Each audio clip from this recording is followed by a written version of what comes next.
Hey guys, welcome back to another amazing episode of Let's Talk with Anthea Isaac. It's great to be back. It's been ages since I did an episode, and well, the long wait was totally worth it because I have one of the amazing guests who I personally admire a lot, and he has been an inspiration to many amazing writers and individuals. And I'm glad that I have him today with me. It's Jeff Benjamin. He is a K-pop columnist for Billboard. He's an editor at We K-pop, and not just that, he contributes for various outlets like the Tidal, the Teen Vogue, um, what else? Forbes. Like I might be visiting a lot, guys, but he has so much to talk about, and literally like 10 years of spending his years in writing and telling the stories of various celebrities and K-pop personalities. He has been the actual pro in the industry. So it is such a pleasure to have Jeff Benjamin with us. Welcome, Jeff. Hello. Thank you for having me. Thank you for the nice introduction. Thank you, Jeff. So I would like to try something as you do during the Build series. So if if people are living under a rock and might not be aware of who you are, can you just introduce yourself to them?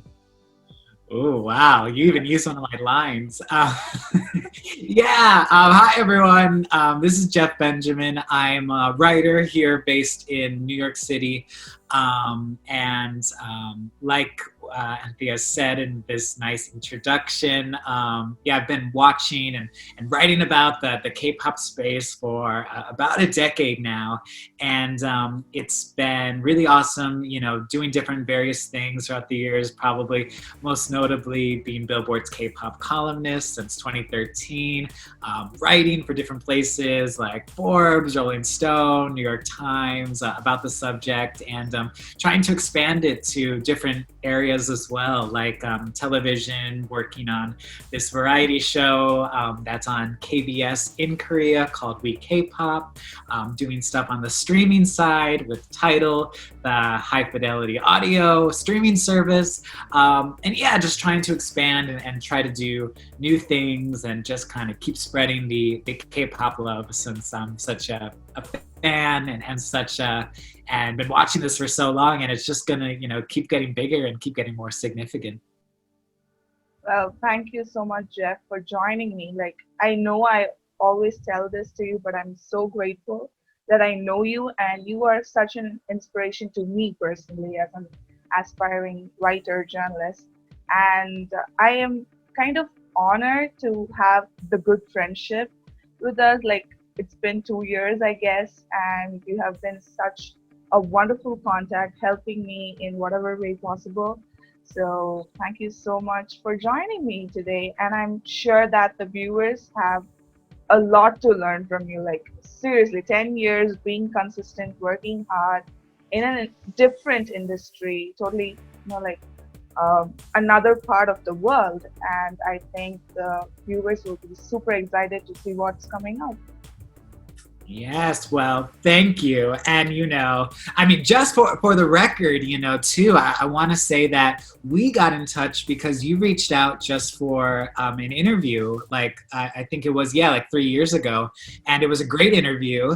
It was like, she had great questions. And, it stuck in my mind, so much that, like, and then we just followed each other and stayed in touch. And, I want to say thank you to you, too, because, your energy, your passion, your enthusiasm for just wanting to not only spread your voice, but also make sure India is seen in that larger mainstream media way. I mean, like, come on, we got to give it up to you too. So yeah, we can gush all we want, but yeah, I just want to first put it out there that we even got in touch just by just an interview in the first place. And you really impressed me with like your questions, and I still remember that interview on it was Destination K-pop, right? Yeah, thank you so much. I don't know. I was literally starting my interviewer version of myself, but I'm really grateful that you like the questions. I don't know, even when I read that, I might feel like there would have been better questions, but Uh, who knows? Everyone does that.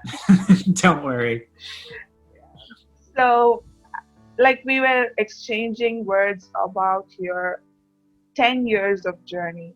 So, I am sure that the viewers are excited to know what really happened in these 10 years, like from doing an intern, if I'm right, to Yes. being the one of the ultimate K-pop writers. Like if the viewers are a K-pop fan, they are in like you are inevitable. You can never miss a K-pop fan. Like everybody is super excited if they fall in love with a K-pop group. They are sure to check out if that particular group has an interview with Jeff Benjamin. So, like when the writers go behind K-pop idols to have an interview with them, I think the idols are super excited to have interview with you. So you are a celebrity journalist. So how did that journey happen? And I know it's mere hard work and consistency. So I want you to share that story with us. Yeah, well, I think first, just as a prefront to everything too, I think, I haven't really talked about this like so much, but it's like really happening. It's happening right now. But my first book is underway, which gets into this exact topic of a decade in K-pop. That first kind of look at, like, as an international fan and viewer, and kind of watching it, because 2009 actually was the very first year that K-pop entered the Billboard charts in America. That was the year that Boa's English album made it onto the Billboard 200 albums chart, and the same year Wonder Girl's Nobody entered the Hot 100 singles chart. So the end of 2019 was actually quite significant for me, just in that way, because it was like, oh my gosh, this has been now 10 years of this, this K-pop on the charts, and that's sort of been like where my journey is, because it was starting in 2010, 2011. Yeah, I was an intern at Billboard, and, doing it for school credit, as a journalism and music major, and just really, wanting to find a way to stand out as an intern and do things that were, I thought, interesting and remarkable at the time. But also, I was a fan, and first and foremost a fan, and I wanted to share the music I loved and things I loved to talk about with the audience at Billboard, which, had a large audience. So slowly but surely, I think it was just really good timing. More artists were coming to America, talking in America. I had more ambitions in America, but also, also just, I would hope it would be the good content, that was coming out of it. Something I always just wanted to emphasize from the beginning was that, I'm not going to be, the 24-hour websites like allkpop.com or Soompi or something, who just have like these large staffs and everything, like it was never going to be that. It was going to be more so, how can I create something that's remarkable, something that's going to connect with people, especially international fans. And yeah, just tried to really emphasize that and expand that into wherever it went. So, whether we're talking about, where I was an editor and writer and director at Fuse TV for a while, or for different publications that I'm working on, or the different projects I'm part of, always wanting to make it worth it and not be, something that's like, I don't want, diet, what's the word? Like, I just don't want like candy or, something too sweet. Like, I want it to be worthy and, and something you can indulge in and sink your teeth into. So that's something I've always wanted to emphasize, whether that's writing, program, or whether beyond. And it's just been cool to see how things have expanded, of course, in K-pop, but also just in the opportunities available as well. Wow, thank you, Jeff. And I do agree with you that you are definitely bringing out the best features, one among the best features, and we as readers are always excited to get to read your pieces. And way before, like way back in 2009, I'm also sure that the Western market was also totally new to Korean pop. Right now, US market is considered to be one of the major markets, but it all had a starting point. So I think that your contribution has also played a major role in bringing up. So I just wanted to congratulate from my Oh, side. thank you for saying that. I appreciate it. We're all working hard. We're all making it happen. Yeah, with passion and dedication. So it's like totally a new culture and new language, as I mentioned before, and the time zones are even more crazier. So I do Uh, know how much you have worked behind it, but after a decade spending in this industry, personally, like there are lots and lots of achievements you have did worldly. Like there are fans who celebrate a lot of achievements of yours, but personally, what would be your most favorite achievement, or what was the biggest achievement you did and you felt super happy? Um, well, I mean, um, it's a difficult question because I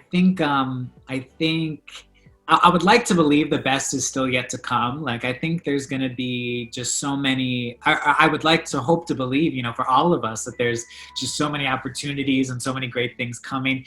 And like on a personal like note or whatever, I think it's always really nice when someone or an artist will reach out, will say, I feel like you saw me, or you got what we were getting at, or you understood what we were saying. That's always really, really nice. And it's not like those things happen on camera, or or what, a lot of these things are happening behind the scenes, or in a one-off, little interaction, or in Instagram DMs or something. It's like things like that are happening. And it's sometimes even funny that like fans have their perceived notions of who likes who, or what people like or whatnot. But it's just kind of funny, on that personal note.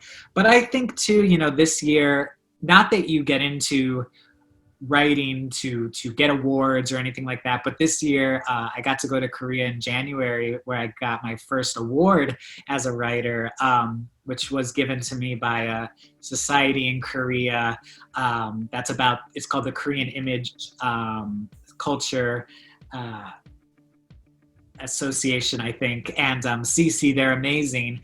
And I just thought it was kind of like, okay, this is, a very nice, situation, or a really nice honor. And of course I'm honored, but, I don't think it really hit me until I kind of saw a bit more of like the reactions of that people had, and, the way that, this sort of made it connected with a lot of other people. And it kind of made a bit more sense when I was kind of seeing, I could better explain myself, kind of what I've been doing, because it was a really nice award. It was called the Stepping Stone Bridge Award, as someone who can help be a bridge and a stepping stone for Koreans' culture and Korea's image abroad. So that was really nice that that happened.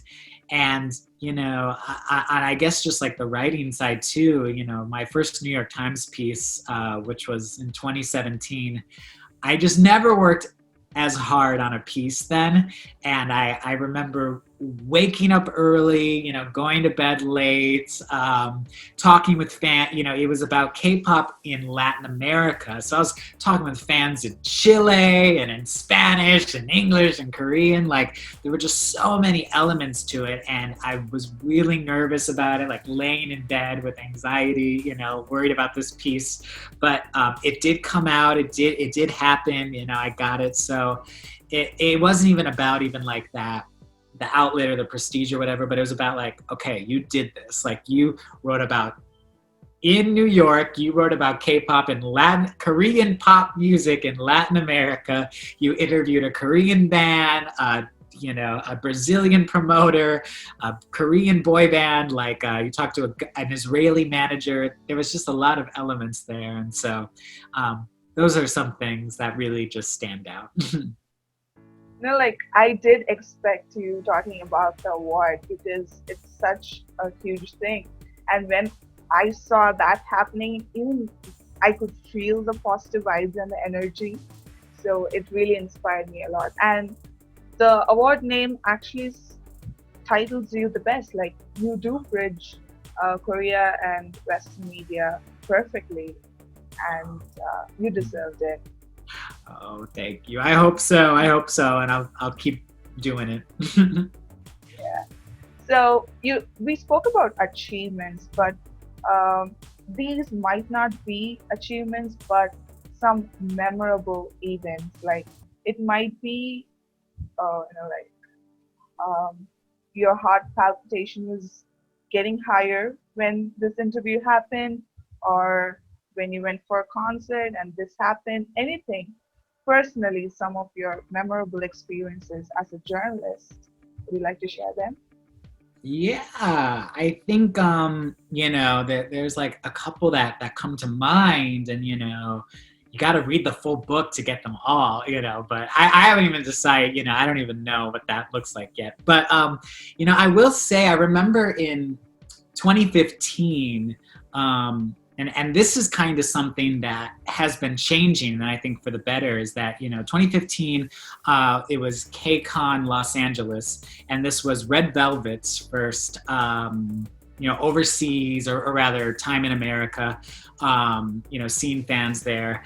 They were quite new, I think, maybe just 1 year under their belt, quite new to the scene. And I kind of expected, most of the time with rookies, they are quieter, they're a bit more nervous, a bit more formal, and a bit more caged up, because it's just, they haven't had that exposure and those experiences yet. But I just remember, it was like we were talking, and I guess, I try to be encouraging and, positive in interviews. So I guess I was saying, awesome to them a lot. I was like, oh, awesome, that's awesome. And they kind of started like repeating like after me, like Yeri and Irene, and they were kind of like, awesome, like, we love awesome, like awesome, Mr. Awesome. I was like, oh, these guys are kind of making fun of me. Like, I kind of love this. And I just thought it was such a refreshing kind of like it doesn't need to be like sit down, hello, question, answer. Like, those are the kind of moments I really like look for as a writer, because those things can color the piece, and those things go way beyond just it wanting to be getting every question out, or getting them to answer every single question, or whatever it might be. Those are the things that I think make a bigger difference. And it was funny because they remembered those moments in the future too, like when I saw them for follow-up interviews, like and like years later. It's just something that like they ended up remembering, and I was like, oh, that is such like a nice thing. It's like it's really like that one always sticks out to me. And I'll say too, last year, when you mentioned the Build series, which is this great sort of live interview series done by Verizon Media, and they, of course, this has kind of been on hold because, the whole point is that they have a small studio and they bring fans in of these, different celebrities, artists, actors, influencers, whatever. And it's been really awesome to bring some great K-pop acts in there. And when we had 17 there, the final audience question was this amazing person came, and they asked that about 17's LGBTQ fans, and just about how they have so many gay fans, and if they wanted to give them any positive words or something. And me, I was just kind of like, as the interviewer, and you want to keep things calm, I'm wondering like, oh my gosh, is the management gonna get, is the artist gonna be flustered, like, oh my gosh, like, where is this going, did this get approved, all of the worst scenarios were going in my head at that time, just because I think you have to be in that moment. But like, not only was like 17's team like totally chill, like just hanging on their phones, like the guys themselves just they spoke about it together. You can see them kind of like getting in the same groove and talking to one another. And Vernon gave this amazing answer. I thought it was perfect. I think I ended the interview saying like, that's amazing, that's an amazing way to end.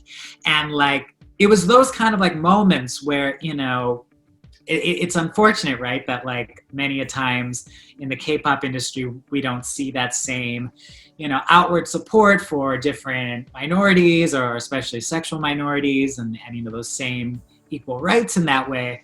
But just the fact that it was not only, that it happened, and that like, that someone got to ask that question, but that it was just so chill and so well done. It's like, oh my gosh, like we're rounding a corner. Like, this is amazing. It really was amazing. So I feel like those kind of moments definitely stand out as kind of like, just like, I'll never forget like how I felt and what I was going through like at those times. Wow. Like when you mentioned the red velvet moment, my brain was thinking about a similar moment with GOT7, where you had multiple high touches with Jackson. High touch, side touch, middle touch. Right. No, exactly. And that was that again. I was considering bringing up the GOT7 interview because that was our first. I met the guys maybe once or twice before then, but that was my first live interview for Billboard, and first time doing something like that for Billboard with GOT7. But I just knew, like I just really trusted that, I know they're great speakers, they're great guys, period.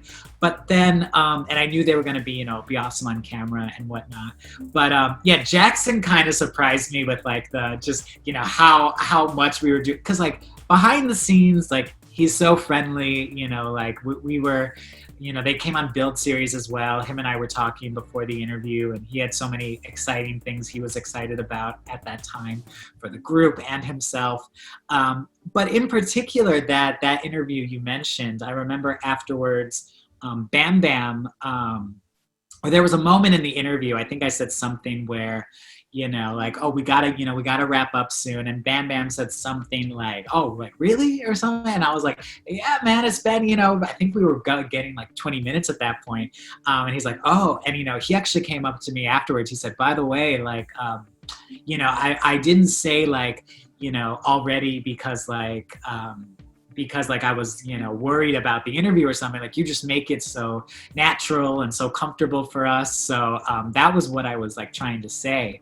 And so then I kind of, I had to thank him for saying that, because I just thought it was so nice. He doesn't need to explain himself or need to say anything to me. And it was just really, really a nice moment overall. And I'm glad you remembered that interview, because it was really memorable for me too.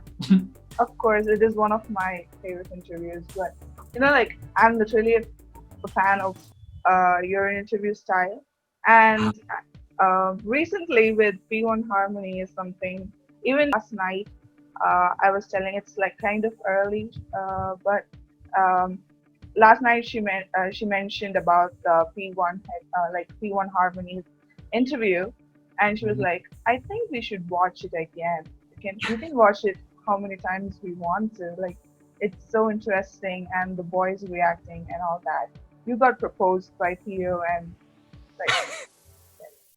like even I remember Bam Bam proposing you in Build series. He said, I love you. I don't remember how you reacted, but that's still on my head. So that actually shows how much of an interviewer you are. Oh, I mean, they might just be being too nice to me, but or trying to butter me up, you know. But no, I do appreciate those moments, and you know, because it's all love, you know, especially when you know the only thing what they do, and you know that there's this amazing quote from Mark from NCT that he gave this speech at the New Jersey concert that NCT 127 had. But he's like, you know, what we do in bringing international music over here and, you know, singing in another language, mostly speaking in another language, you know, it is not to be, you know, it's a big thing what they're doing. It's a difficult thing that what they're doing. So, you know, when cameras are rolling and things like that, you know, it's just, you got to make it comfortable. We're all humans, you know. That isn't the place for these gotcha moments and things. I don't think that's my style anyway. You know, I'm not really. I don't appreciate a gotcha moment. So you know, it's like it's things like that that I just think. Yeah, I'm glad it hopefully translates in that way too. So this is like my personal question. I know like you are a wonderful writer and an interviewer. Uh, so have you ever thought in this 10 years of journey if you would have concentrated on other uh, fields like Hollywood is a very big one, or something like Western music, something like that has a huge audience. I don't blame anything here, but we do know that K-pop is kind of a small industry. Even now, it's growing, yes.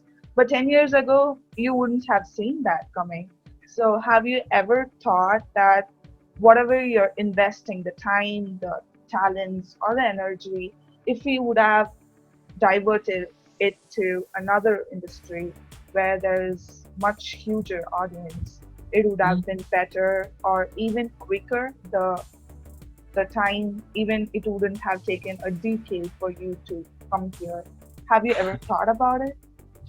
Yeah, well, I mean, you know, the interesting thing is that, you know, like when I was an intern at Billboard, for example, and this is a tip that I give to, you know, all writers, whether you want to be in K-pop or whatever it is like, you know, you need to have skills across the board, you know, no matter what. And, you know, I wasn't hired, you know, there's no such thing as like a K-pop intern at Billboard or anything like that. It's about, you know, it's just about being a writer, period. And you know, I found something special and something that I thought made me unique in the K-pop world. But, you know, I love all kinds of music. I mean, I was also writing about, you know, I was definitely the weird intern that wanted to write about my favorite music. Like I love British. I remember in 2011, British pop was having a really big moment. This was, you know, the time of One Direction and Ellie Goulding and Adele and things like that. And there was just a lot of activity in that space too, and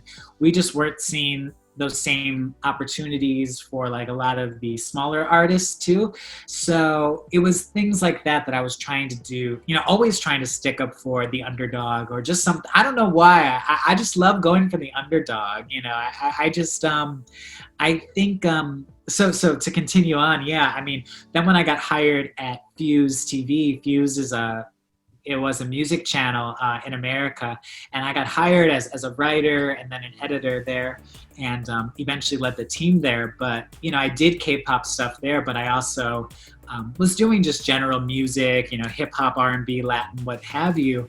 But I think, you know, it's so. I really do believe that it's so easy to just get lost in the mix and everything. You know, when you have something that, you know, really does make you stand out and does make you, you know, and the amazing thing is that, you know, I think the fans realized it too. You know, they connected a lot more with the K-pop stuff I was doing. And, you know, I don't know if it's just because there wasn't that same competition or there wasn't that, you know, where my stuff was just able to be, you know, have more visibility in that way. But, you know, I love all kinds of music. I was, you know, I'm always sharing stuff about, you know, Christina Aguilera, who I love, or things like that.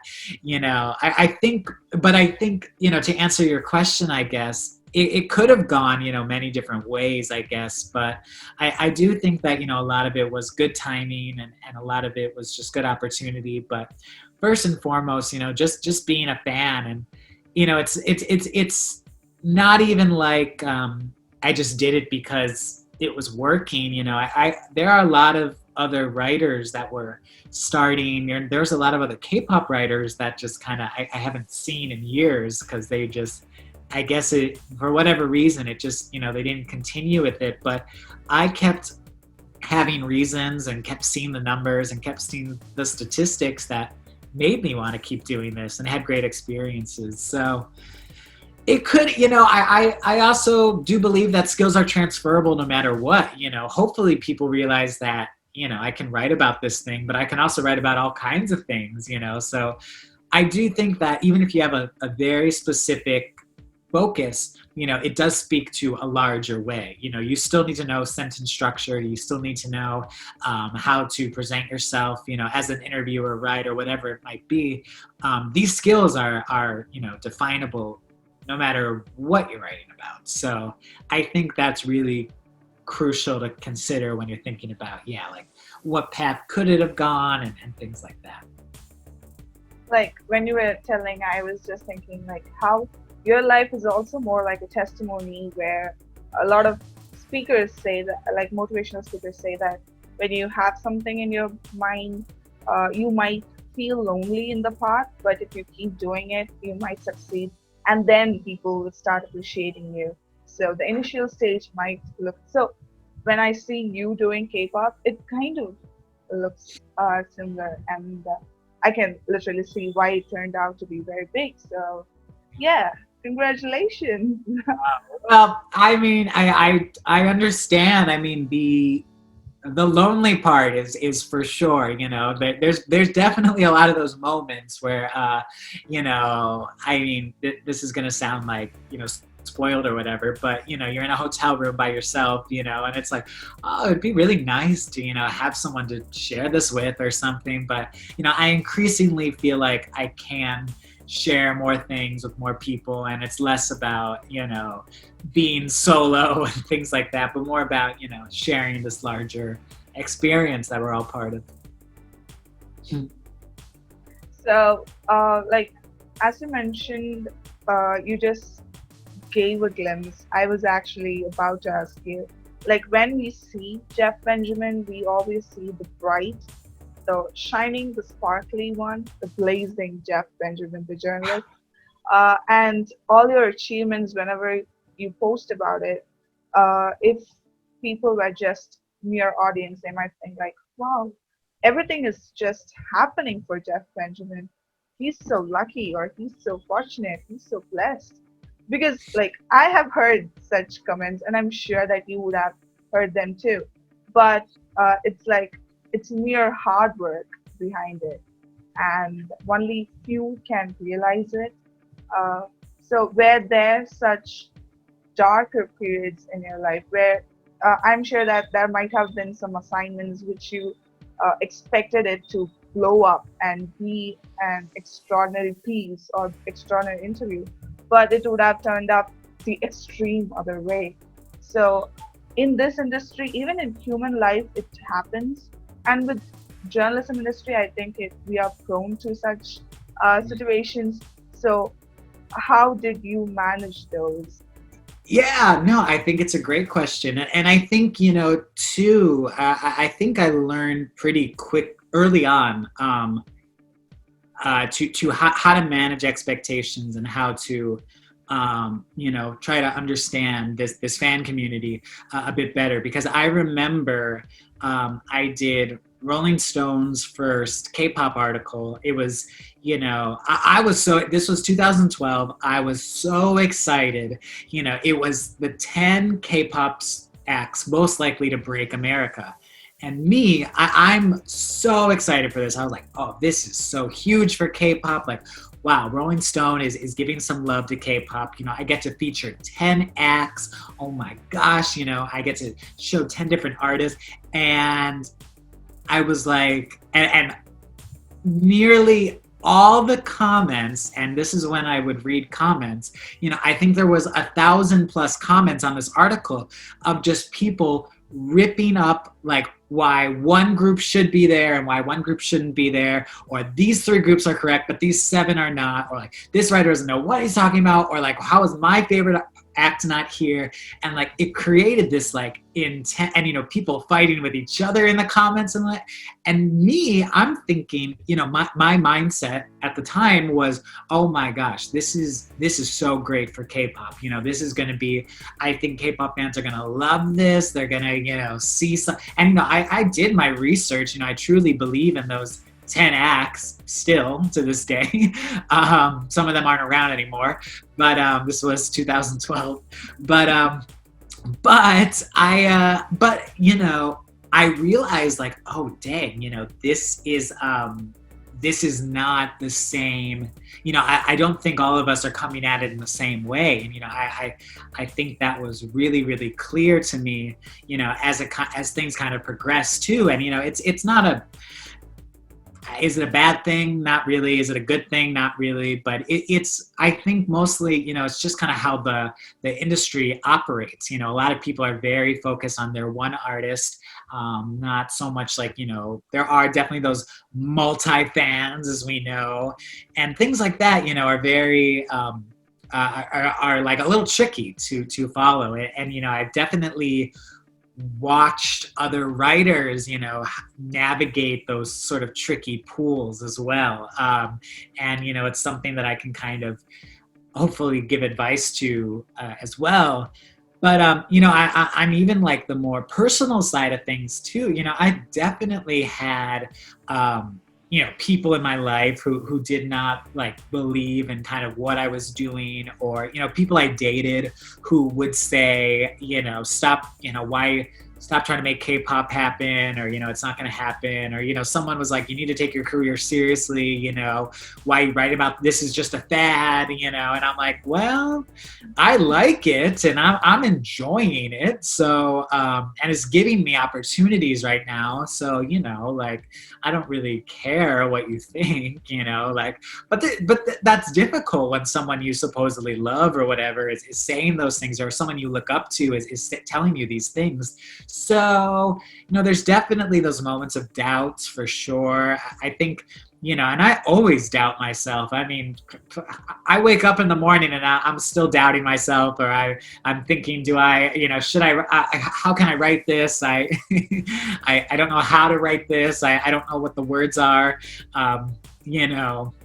We're talking as the new BTS album is hours away, and I'm preparing my review, and I'm still not really sure where I'm going with it exactly. And it's, there's all those questions and things like that. But I think, ideally that there's like not roadmaps, there's road posters or something along the way that kind of give you indication that things are working out. It's not only that, those external factors of people recognizing things, but also those personal things. I remember I published something with NCT recently. It was about the Resonance album, talking to, I think it was 7 members who did the Make-A-Wish song. And I just absolutely like loved talking with these guys. It was 7, this unique combination of Wavy and NCT Dream and NCT 127 and whatnot all together. And, I was just, I'm never going to get this opportunity again, probably. This is such a cool thing. And, I just found myself remembering why I love doing what I do and things like that. So, always looking for those moments I think are really important. But, and, don't take social media for face value. I had to learn for a long time. I've deleted Instagram from my phone many a times. I turn off Twitter, like it's just, I think we can let these pressures get to ourselves, and, where we're saying, oh, everyone's doing great, or everyone's achieving so much, or everyone's so skinny, or so in shape, or, is working, whatever it is, and it's just like, that's not the reality, because most of the time no one is posting, I'm sitting on my couch, miserable, eating, some junk food right now, ask me anything, it's most of the time people are showing those proud moments, to give that better image to the world, because that's what we do. Yeah, like you can never predict the reader's mentality and especially fans. So people tend to think that entertainment journalism is quite easy, but we have our own set of pressures and ways to do it. So Oh, any occupation has it, but the of fact. course. So yeah, so we spoke about these hard times. So are there? You mentioned that you kind of move away from social media time to time. But are there any religious practices that you do before writing an article? You said you do have anxiety when you start writing it, or you have doubts. So, like through these years, have you developed any kind of practice, like telling yourself or doing anything, meditation, manifestation? So, were there any such practices that you did? Uh, Yeah, I think this year in particular, 2020, has just been a difficult year for everyone. mm, And I think, I was really having a tough time for a while too, just especially in writing, just feeling like certain ways about, not feeling like feeling so blessed to have the opportunities to be writing, but then still feeling so nervous and so worried about so many things, and it wasn't a good situation, right? So these days, I'm trying to do a better job at planning out what I want to say, physically writing the outline of my stories, is really helpful. And something that I'm actually just kind of realizing is like when I write out when I do interviews, with an artist, I write out like, my one good friend, Devin, she kind of makes fun of me. She's an amazing writer at Allure magazine. You might have seen, she did the cover story on Twice for Allure magazine, which was huge for her, and for Allure and Twice. But, she kind of makes fun of me because I literally write out like every single thing I want to say, like even like, hello CIX, great to see you today, or like, I don't know if you remember, we met at this place, and I never realized like it's not like I'm reading it word for word on my journal, or my notepad or anything like that. But and I know a lot of writers use phones and things like that. I'm just definitely a writer. I don't think any of my notebooks are nearby. I have notebooks everywhere around the house, but I was shifting some things around. But I'm always. Oh well, here's a great example. Like here's like all my notepads and things like that, and different things I'm writing on notes. Oh, here's even more. Like it's just always like writing different things down, just because getting my thoughts in order. I think it's just so difficult, like you can just look at a piece, right? And it's just, there's so much that can go into it, it can be infinite, and it's difficult. So I definitely think, writing it out in outline, notes, whatever it is very helpful. But then also too, yeah, I actually started meditation this year. And it's something that my brother had been doing for a while, and it just kind of never, it just never came to me or came to me in any kind of way. But just learning about that and slowing down the brain a bit. I think, we're in such a, Twitter and the way, like, all these tweets are just always coming at us, right? Like all these comments, whatever. It can just be such an attack on the senses and your mind and things like that. So I think, slowing down your brain, I feel like my brain is slower in a good way, like is able to process and actually think clearly a bit more. And I don't get I don't get angry anymore. I don't get, if people have comments, it's just, I'll figure it out in some kind of way. I don't really read the comments anymore. But definitely, daily meditation, daily breathing, sometimes, taking a lot of deep, 5 or 10 minutes of deep breaths, 9 seconds in, 9 seconds out for 5 or 10 minutes, it really just puts me in the space to like, be like, okay, like, let's do this.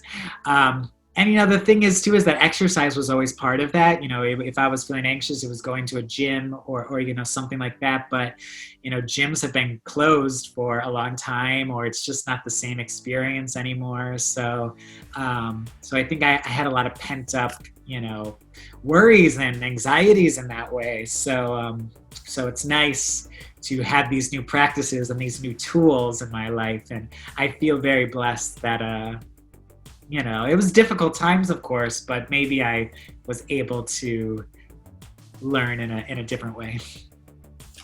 So yeah, like learning is actually a part of life.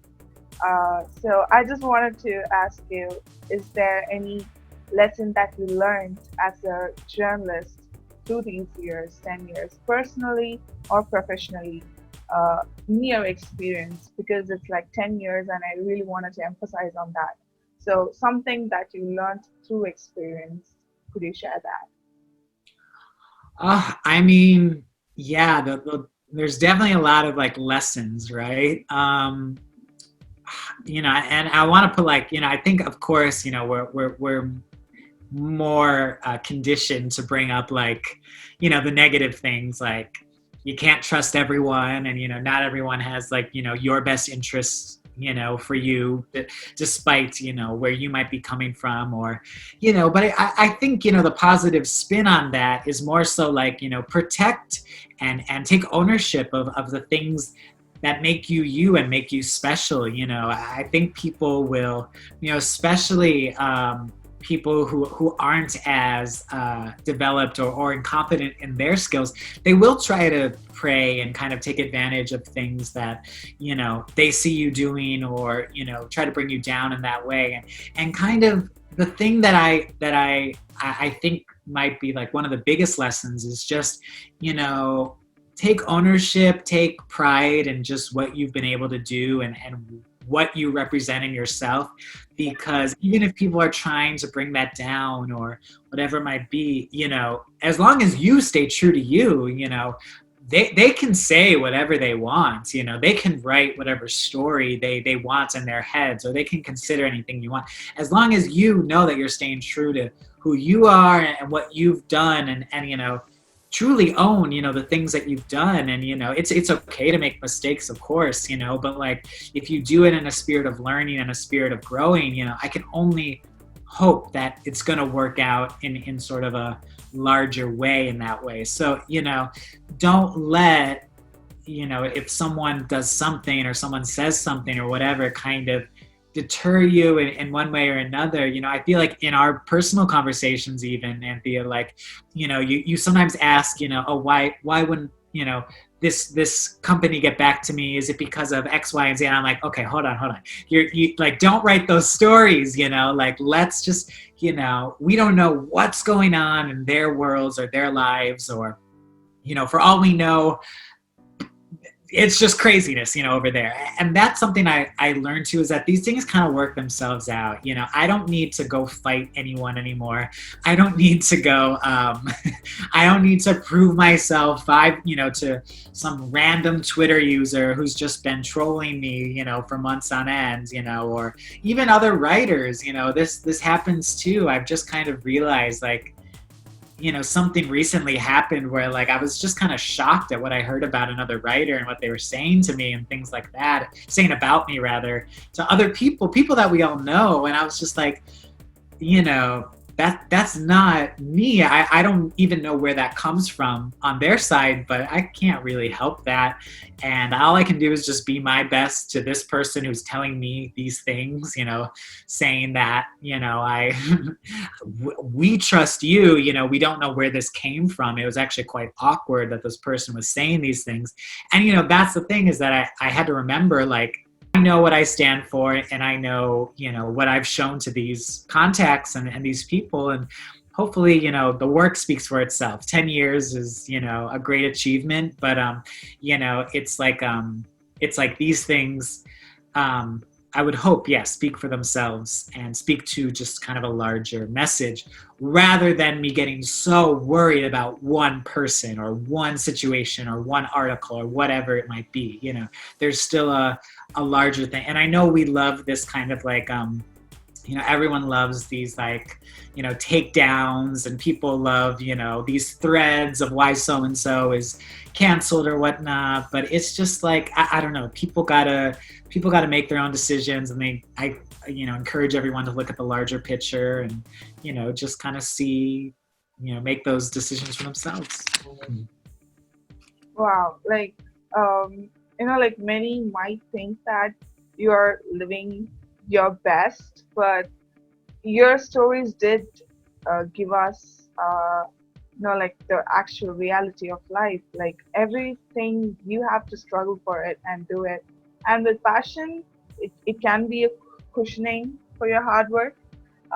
So I can clearly, I'm happy that I asked you such questions, and your answers were perfect for the talk. And finally, what do you think that these are the traits that a journalist or an interviewer should have, must have, if there are aspiring journalists and interviewers? What are the key traits that they have to work on? Yeah, I think, it's just about, and I say this a lot too to, anyone who asks these things, is like, find that unique aspect that, that is only specific to you. If you, I mentioned my friend Devin Abelman at Allure. She loves beauty, and she is a beauty editor at Allure.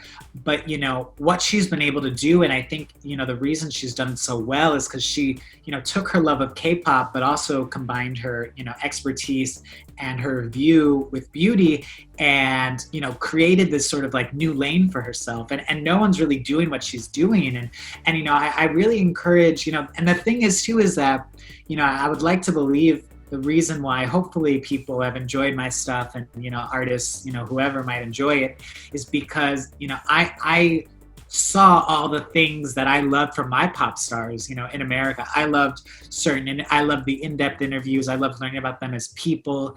I didn't, always want to hear about, this is my new album, this is my blah, blah, blah.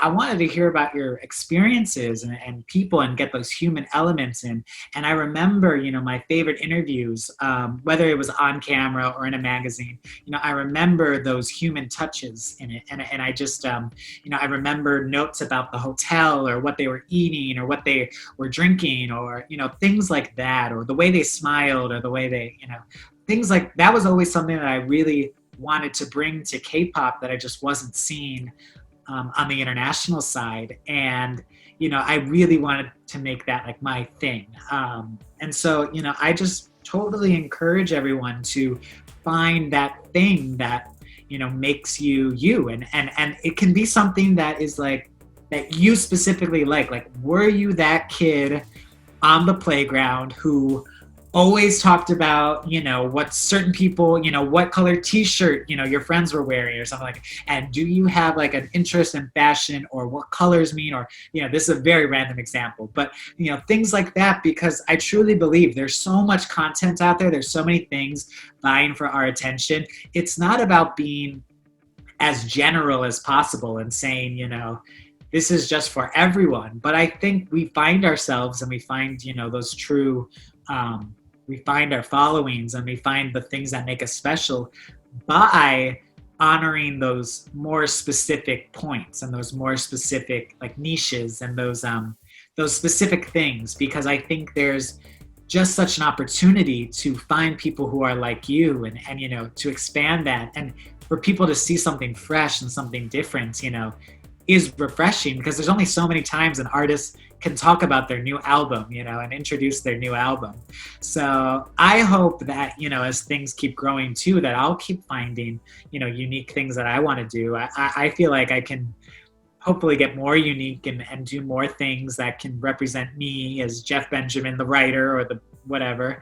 But yeah, I think it's like, take a moment to go inside and think about, because that was my thing too, is that I don't think we talked about this, but my original major in college was music business. I knew I loved music. I thought that I wanted to do music business. I thought I wanted to work at a record label or do marketing or something. But the business side was not for me. My grades were really bad and I almost got kicked out of school. Like, it was not good. So, I took a moment to even go back.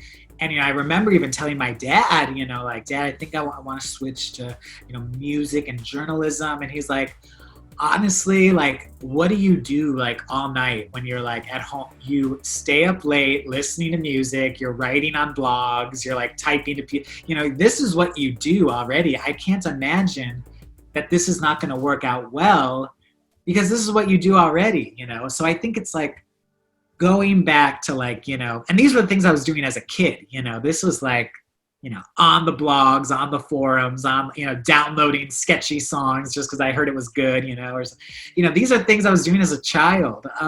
So I think it's like, go back to that kid, go back to that little kid on the playground and what did they love to do? What did they, what does that little boy, that little girl or whatever, what do they love and what do they specifically love? And I think that's probably my greatest piece of advice is just think about that really unique point first and foremost before anything, and then apply that to a larger way, whether it's journalism or media or video production or something. Have that viewpoint.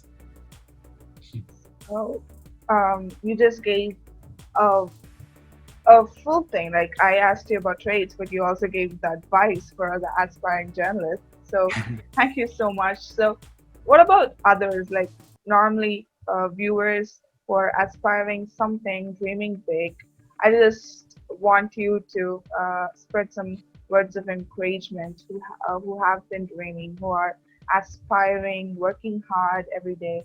So, like, I see you as an achiever. I know you don't. You might tell me that you have a long way to go, but I'm not accepting with you on that.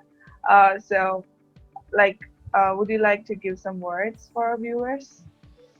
Yeah, I think it's just, are you feeling good at the end of the day? Like, and there's a lot of different ways that can, happen. There's a lot of ways to be, grateful and to be, I these days I think a lot about,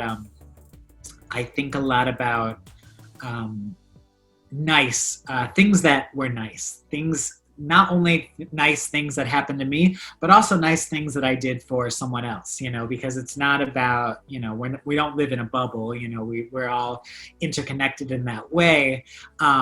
And, remembering, like, are you proud of what things happened, what things you did?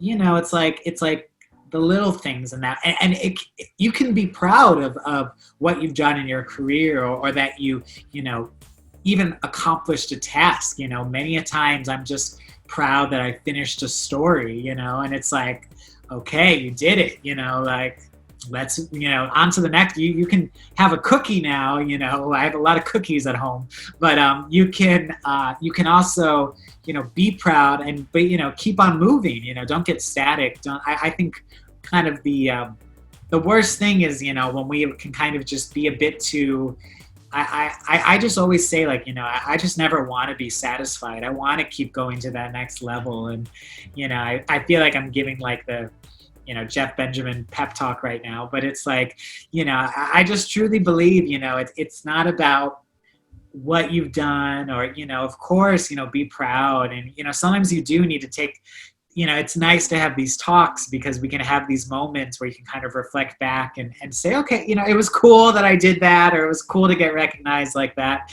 But, too, I just also think there's always that, always be, pushing yourself to get to that next level, stay humble, stay hungry, stay excited about what you do, because you're going to be the only one who can do that. And ultimately it falls on you. And are you satisfied with where you're going? And I think, many a times, I think if you are really going for what you want, you'll know if you're giving your all and you're pushing yourself enough. And, there's times, there are moments that life lets you know when you need help, or when you need some assistance, or when you need to take a break or take a rest, or whatever it might be.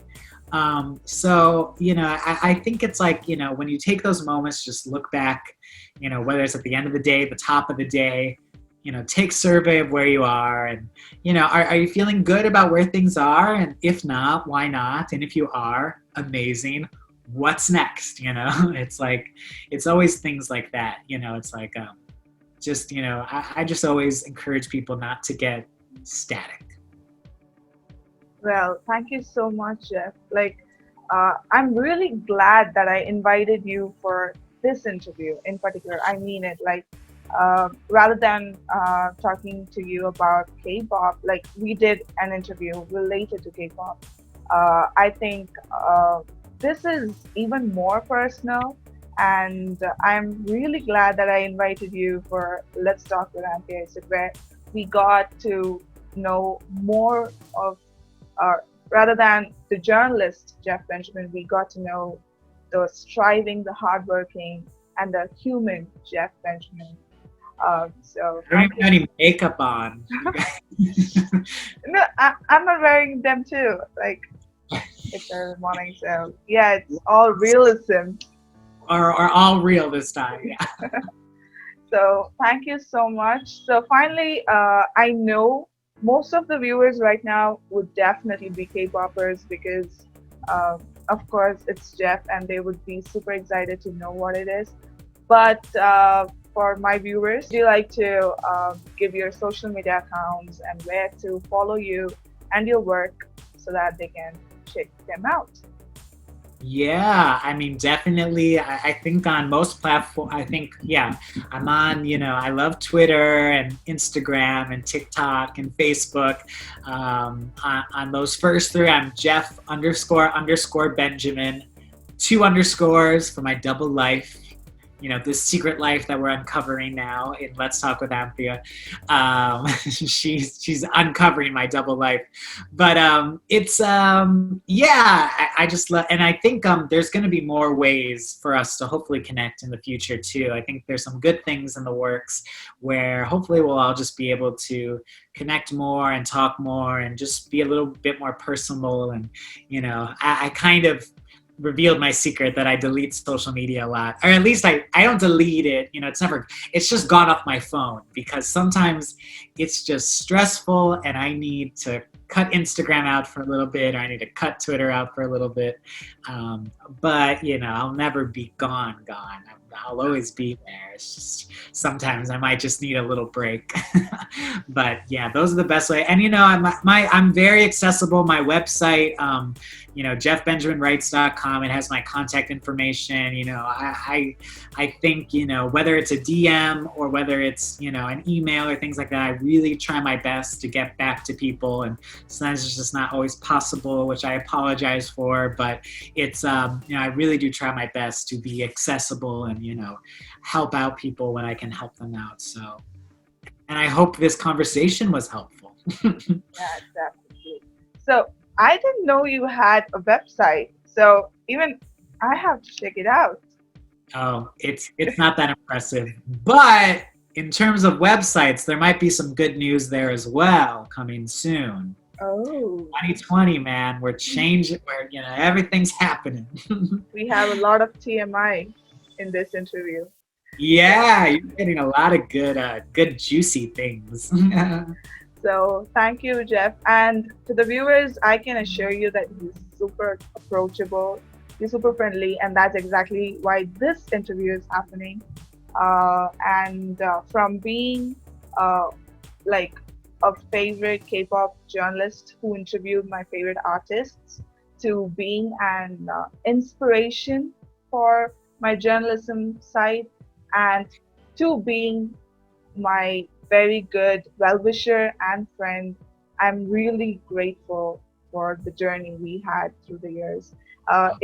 When I spell out 3 years, it seems small, but I feel like it has been an eternity, and and it has always been I can tell you whatever I feel like telling, and that's amazing. Even now I think about it, it's surreal. But thank you so much. Like most of my favorite K-pop groups are actually um, fans of you. Ah, So it's like the ultimate, and I'm happy that you joined here. So I thank am you too. once again.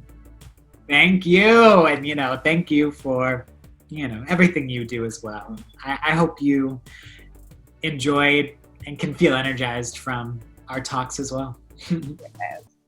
So, guys, I hope you enjoyed this interview. As for me, you can follow me on Twitter, Instagram, and Facebook. It's at Anthea Isaac, and for Facebook, it's Anthea Dorothy Isaac. I have my website too. It might not be as impressive as Jeff's, but antheaisaac.com. Do check it out. I have my videos and articles being posted there. So do ping us if you want to share your reviews about this interview. Do comment all your love for Jeff. I know this interview is going to be super duper hit because of our interviewee over here. Do show some love, share it with all your mutuals, and get connected with Jeff and look forward to whatever he has in the future. Hope I could meet you in another episode with an amazing guest. So until then, take care, stay safe, spread love, and be loved. Bye, guys.